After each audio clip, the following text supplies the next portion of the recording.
Very good morning, students.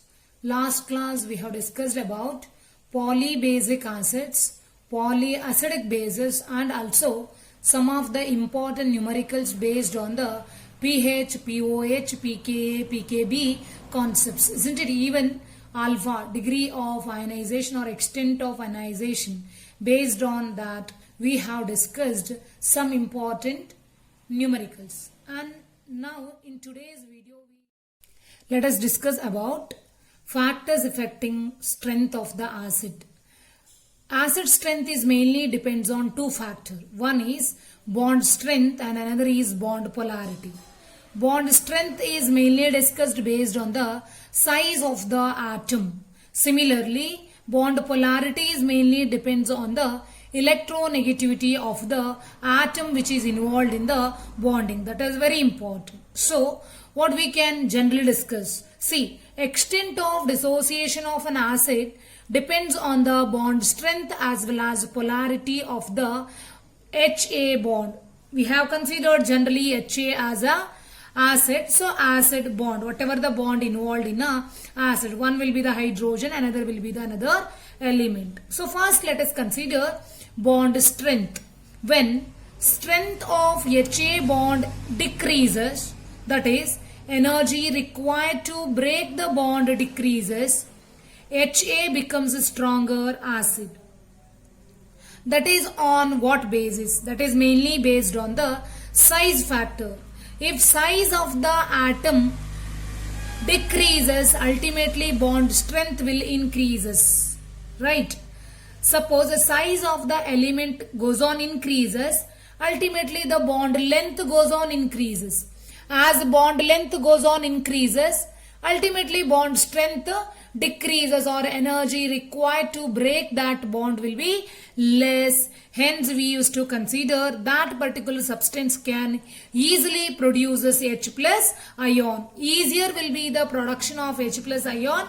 That substance will be a stronger acid.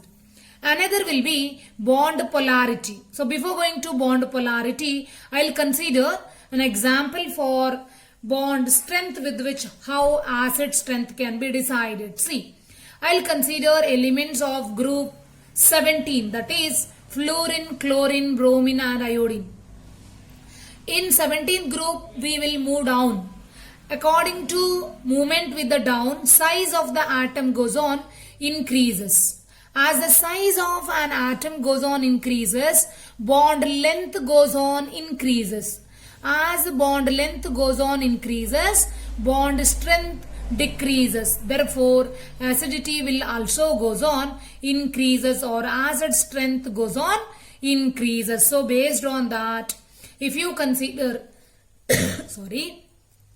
combination of hydrogen with the 17th group elements will produces hydrogen fluoride to hydrogen iodide, in which how the bond strength goes on increases based on the size and how acid strength varies. So, as the size of the fluorine is smaller, bond strength is more. So, H plus ion will not be produced easily. Hence, it is a very weaker acid. Being a larger atom iodine in group 17, its bond length with the hydrogen goes on increases. Hence, its cleavage will be easier. Hence, H plus will be produced more easily. Hence, HI becomes a stronger acid. So that this is an example with the group 17 elements when combining with the hydrogen, corresponding acids will be produced and its acid strength will be based on bond strength. Similarly, another factor which decides the acid strength is called as bond polarity. Bond polarity is mainly depending on the electronegativity difference. As electronegativity difference between atoms, that is hydrogen and another element, increases, there is a marked charge separation. So that cleavage of bond becomes easier. Charge separation is more, bond cleavage will be easier. Hence, acidic strength will goes on increases. So for that, you have to consider variation with the electronegativity across the period or as you move from left to right in the periodic table. So based on that or along the period we can consider. So that if you consider some p block elements, that is carbon, nitrogen, oxygen and fluorine, along the period its electronegativity goes on increases, right? Along the period electronegativity goes on increases, so that fluorine is more electronegative than oxygen, than nitrogen, than that of carbon. So with which what happens? Acidic strength will also goes on increases, because as the electronegativity goes on increases, we used to say bond polarity or charge separation will also increases. Hence, acidic strength will also increases. That is another set of example with the bond polarity. These are the two important factors which decides the acidic strength. Then children, we have to concentrate about another important concept, that is common ion effect. What do you mean by common ion effect? Very simple. Common ion effect is mainly depends on the strong as well as weak electrolytes. Generally, we used to consider the concept of degree of ionization. All of you know degree of ionization or degree of dissociation. So generally, degree of dissociation of an weak electrolyte will be suppressed by the addition of a strong electrolyte which containing common ion. Means one of the ion should be present both in a weak electrolyte as well as a strong electrolyte, whatever you are going to add. Now, I'll consider one example, that is acetic acid. Either you can represent HAC or CH3COOH, it is acetic acid. Either individually or in aqueous media, how it ionizes. See, I have represented in aqueous media, it in turn produces hydronium ion as well as acetate ion. AC minus or CH3COO minus, it is a representation of acetate ion. Or acetic acid itself ionizes to form H plus as well as acetate. Hydronium, yeah, H plus one and the same. This is a partial ionization of that weak electrolyte. Under that circumstances, you can note two things. Either you can increase acetate ion concentration or you can increase H plus ion concentration. So in both the cases, see, either you can add acetate ion or you can add H plus ion. In this particular case, addition of acetate ion to acetic acid solution in decreasing the concentration of hydrogen ion. Whenever you increase the acetate ion concentration, H plus ion concentration goes on decreases. So that what happens, there is a possibility of shifting the equilibrium to the backward direction. Similarly, even if you consider H plus ion, similarly if you add H plus ion from the external source, then the equilibrium moves in the direction of undissociated acetic acid, that is in a direction of reducing the concentration of H plus ion. See, when you add H plus or acetate ion, what happens? Its concentration will be more. In such cases, here if you consider its concentration will be less. So based on that, what happens? Equilibrium will be shifted in the backward direction. So actually here, equilibrium is shifted according to Le-Chatelier principle. So this shift of equilibrium is actually called as common ion effect. So based on that, how can we define suppression of a degree of dissociation of weak electrolyte by the addition of a strong electrolytes having common ion is called as common ion effect. So this common ion effect can be explained in another way by considering the law of chemical equilibrium or law of mass action. So you just apply law of mass action for the above ionization reaction, that is acetic acid ionizes as H plus ion as well as acetate ion. As acetic acid is an acid, we'll consider Ka, that is ionization constant of an acid will be equal to molar concentration of H plus ion into molar concentration of acetate ion to that of molar concentration of acetic acid.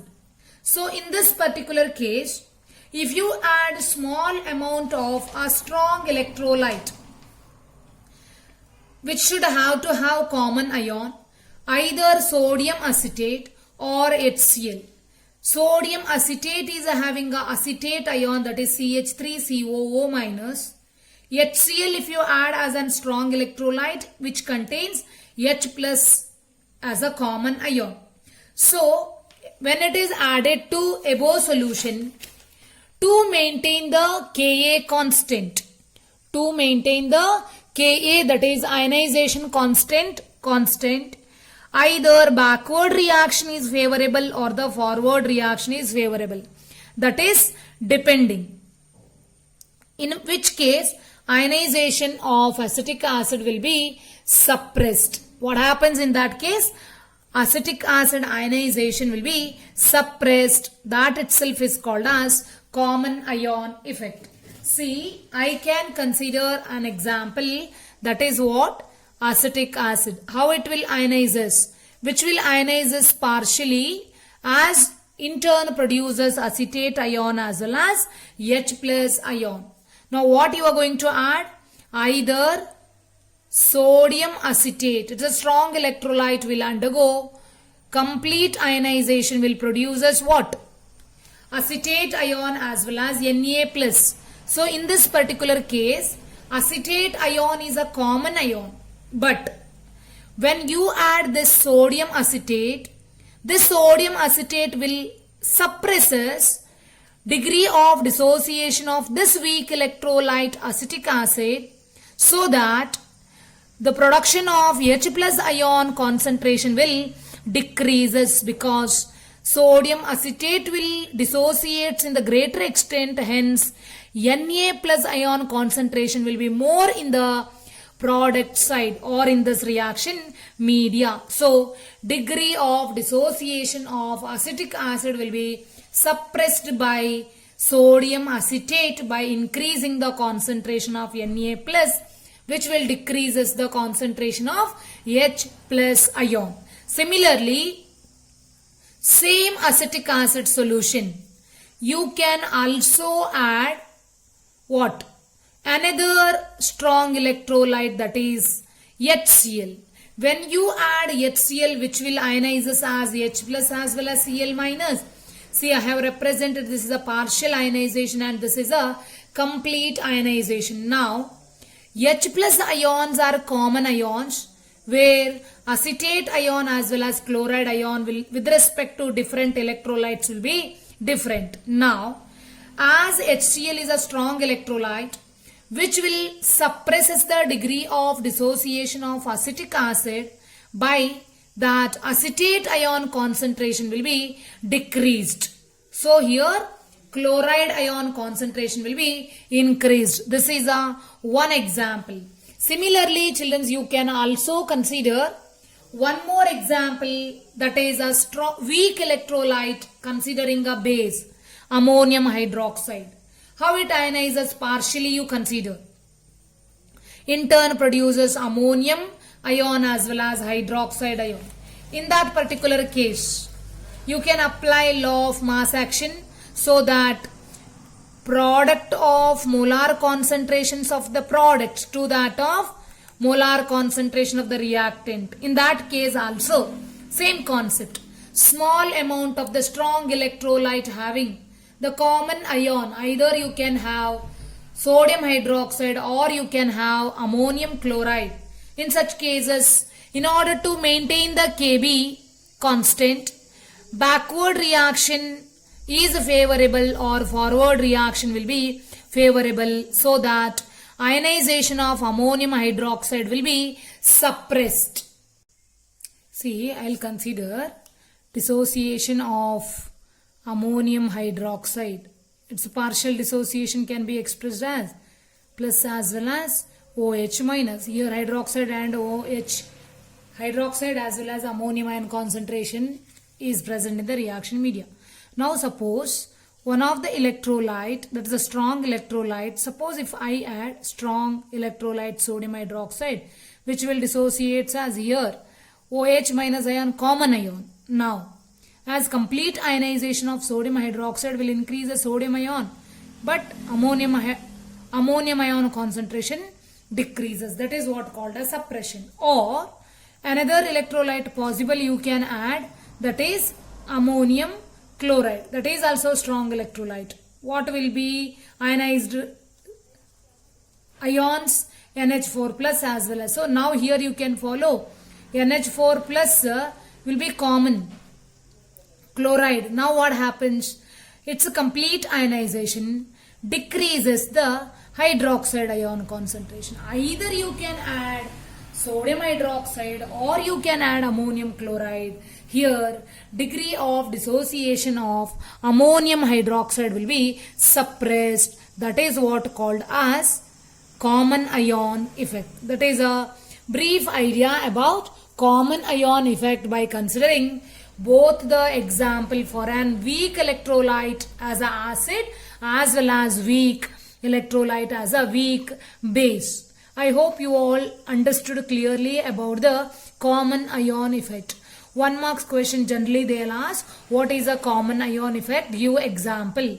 Sometimes for 2 marks or for 1 marks, the very important expected question. Now children, let us move on to next concept, that is buffer solution. What do you mean by a buffer solution? Buffer solution is actually depends on the pH. A solution which has a capacity to resist the change in pH by the addition of small amount of an acid or a base or by dilution is called as buffer solution. Hope you all understood. Solution which has the capacity to resist the change in pH either by dilution or by the addition of small amount of acid or base, that resisting the change in pH is called as buffer solution. So generally, ability of buffer solution to resist the change in pH upon addition of small amount of acid or base is also called as buffer capacity, and the phenomenon is called as buffer action. That is also very important concepts. Then children, you have to note that buffer solutions are also called as solution of reverse acidity or reverse alkalinity. Means it is based on the resistance of pH change by addition of acid or a base, so that it is considered as reverse acidity or reverse alkalinity. Okay. Now children, we have to concentrate about types of buffer solution. Basically, buffer solutions are of 3 types we used to consider. One is called as acidic buffer, another is called as basic buffer, and one more is called as neutral buffer. First, we'll move on to acidic buffer. A solution of weak acid and its salt with the strong base is called as acidic buffer. So you all know weak acid we will consider acetic acid. Acetic acid.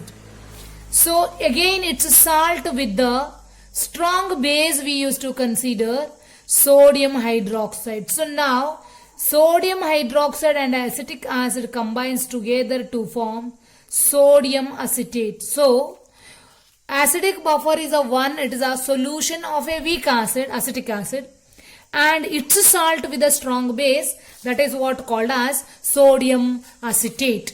Or another example you can consider similar way. Weak acid is organic acid, that is benzoic acid.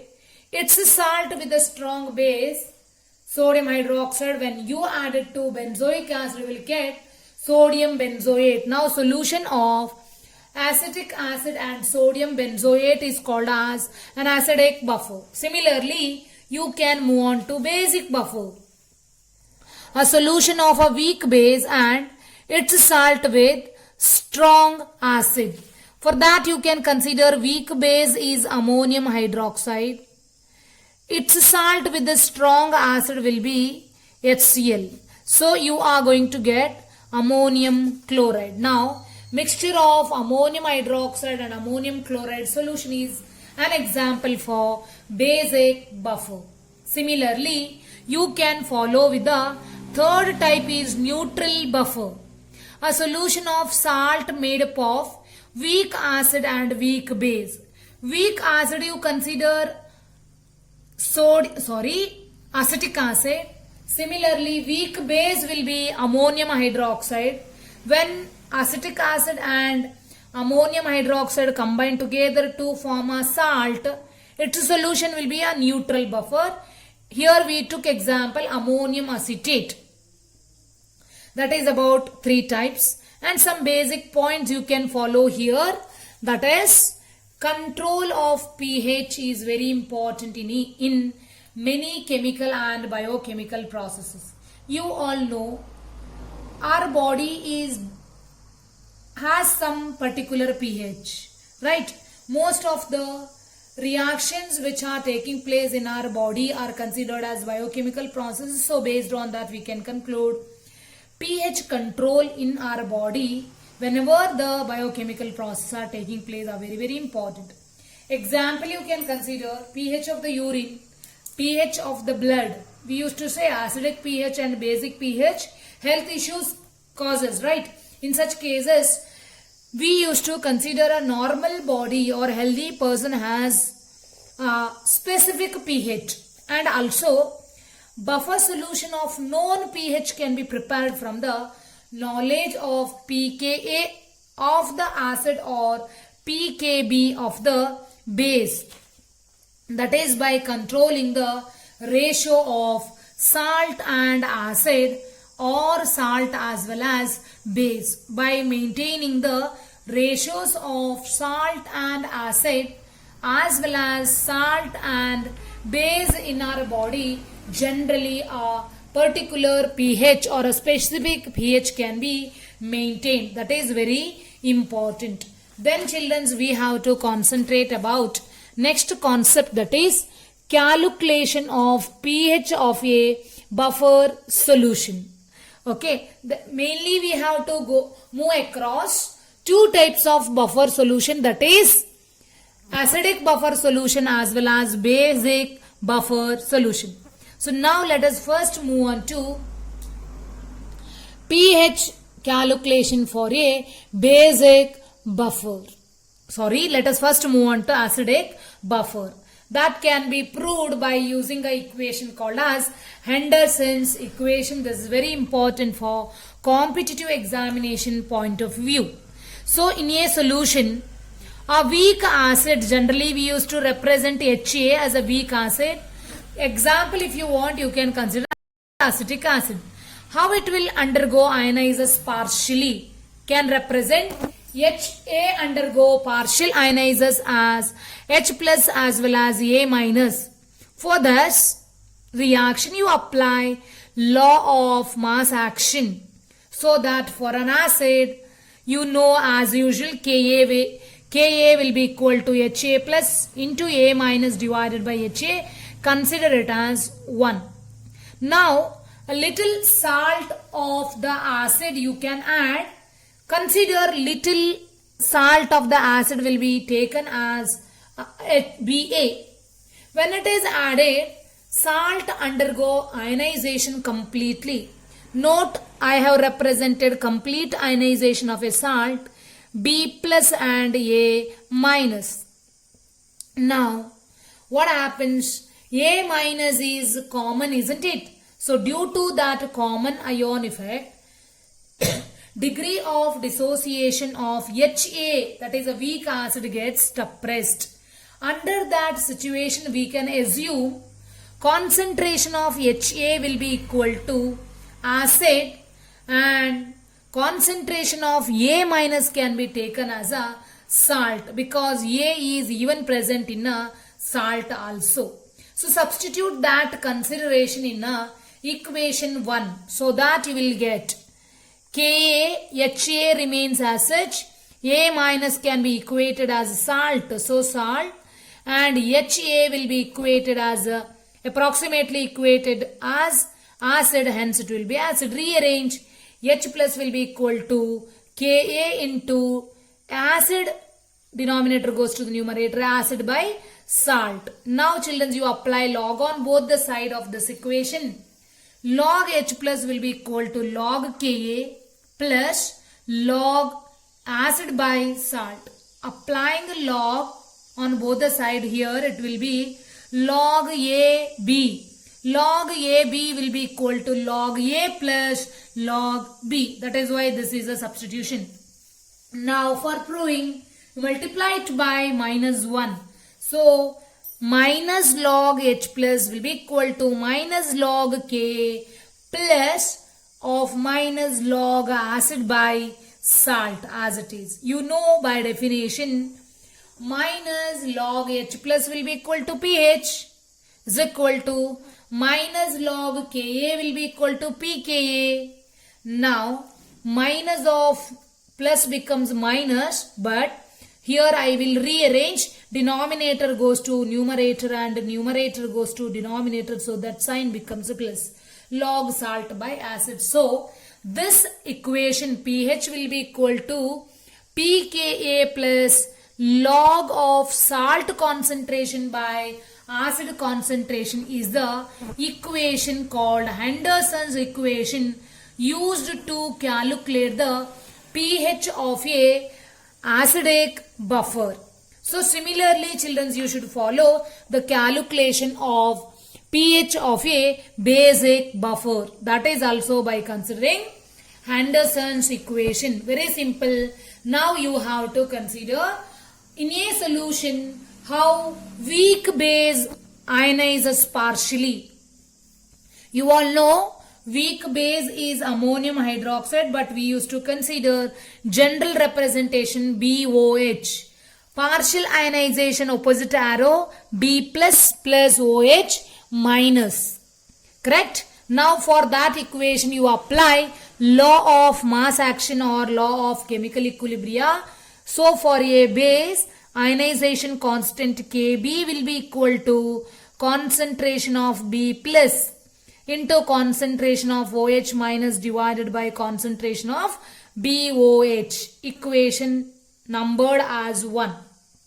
Now, small amount of a salt of the same base will be added, generally considered as Ba. What happens? When it is added, it gets completely ionizes as B plus as well as A minus. Complete ionization here, partial ionization, that is very important. Now again, same concept. Due to the common ion effect, dissociation of BOH gets suppressed. Under that condition, concentration of BOH is approximately considered as base and concentration of B plus can be approximately equal to salt, means it is consideration. Now the consideration must be substituted in equation 1. Kb, OH concentration remains. B plus will be equal to salt. Similarly, you can follow BOH will be equal to base, substituted or rearrange. Hydroxide ion concentration will be equal to Kb into base by salt while rearranging. Now apply log on both the side. While applying log on both the side, you will get log OH concentration is equal to log Kb plus log base concentration divided by salt concentration. And children, you should know here again, while applying log A into B will be equal to log A plus log B. That's why this expression, that is very important. Now multiply it with minus 1 so that minus log OH concentration is equal to minus log Kb plus minus log concentration of base divided by concentration of the salt. You all know. Now by definition, minus log hydroxide ion concentration will be equal to POH. Similarly, minus log Kb will be equal to PKb plus as such minus log base by salt will be plus, because now base goes to the denominator and denominator goes to the numerator. So that plus log salt by base. This is again Henderson's equation for the calculation of pH for a basic buffer. These are the two important equations we used to, or expressions we used to use in order to calculate the pH of the buffer solution. You can note pH of the acidic buffer will be equal to pH is equal to pKa plus log salt by acid concentration. Similarly, pH of the basic buffer will be equal to POH is equal to pKb plus log concentration of the salt by base concentration. And related to one more expression, that is, you all know pH plus POH will be equal to 14, or here pH can be calculated as pH will be equal to 14 minus POH. So that is about today's class, that is factors affecting acid strength as well as common ion effect. According to that common ion effect, how pH of the buffer solution can be calculated by using Henderson's equation, both for basic as well as acidic buffer. Thank you. Prepare well, practice well. This concept is very important for second PUC some topics. Thank you, students.